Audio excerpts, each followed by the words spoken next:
Aksi pencurian sepeda motor terjadi di halaman Masjid Al-Hidayah, Jalan Ahmad Yani, Kelurahan Tangga Takat, Kecamatan Seberang Ulu 2, Palembang, Kamis 30 Mei 2025 dini hari. Kejadian ini terekam kamera pengawas masjid.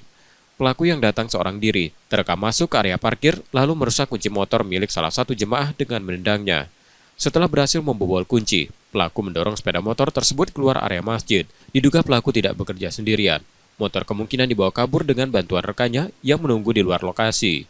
Saat kejadian berlangsung, pemilik motor sedang sholat subuh dan tidak menyadari kendaraannya telah dicuri. Korban telah melaporkan insiden ini ke Polsek Seberang Ulu 2. Saat ini kasus masih dalam penyelidikan pihak kepolisian. Ya betul, semalam itu hilang lagi satu. Hari Jumat kemarin Nmit hilang satu. 2 bulan kemarin itu Nmit juga punya rumah makan satu juga.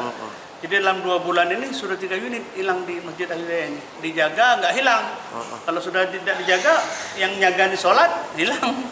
Oh, ini ada penjaganya? Ada biasanya yang marbot tadi. Tapi dijaga, pas dia nggak hilang. Tapi pas penjaganya sholat? Penjaga sholat hilang juga masih.